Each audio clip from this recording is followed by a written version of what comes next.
Hello, parlo kum nu bialong. Ke benne wan bande ka interview ke chonga. Te klam expect ra ba kin kali kum kito ki chaching kali ma.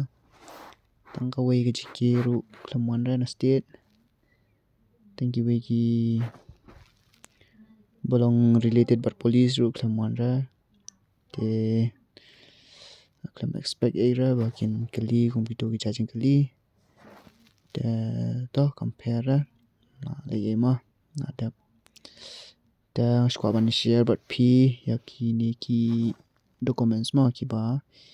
p de ban ra aba p le ban de ki interview ki chong pi ma te ko bani kong phya ban ra ko hani la thoma order of certificate arrangement phya ban arrange kom ni ma to na do pistang arrange bet kum to serially kum to ma birth certificate one show birth certificate ta din chong birth certificate sawan sa ka certificate utama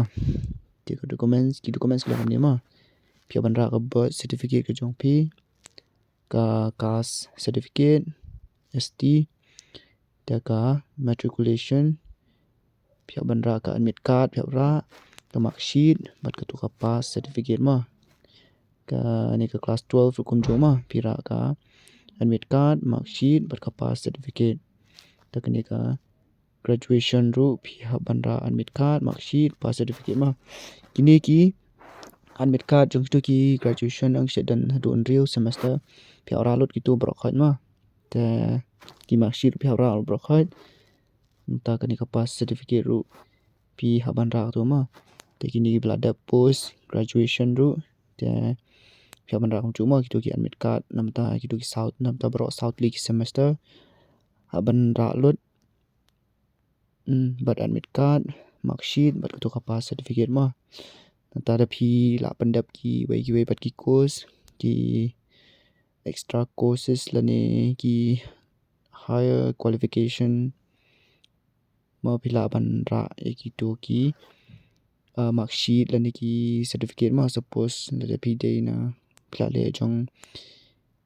ki kum ki diploma course jong pharmacy phila ban ra ki mark sheet ki pass certificate ma ne kum ki to ki bale phd phila ban ra to ki kum ta ma last ho hi ki ne la thon to extra or higher qualification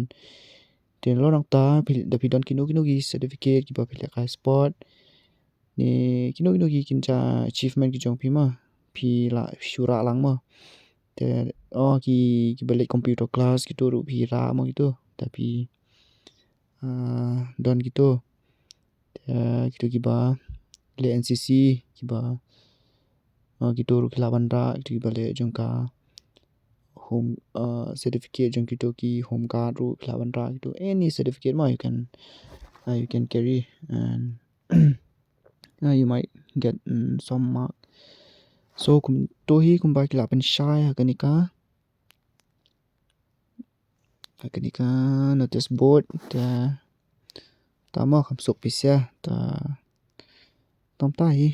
blish bon sa and ta all the best ma ta baro ki to ki ban salit ban le ki interview ki chong pi bye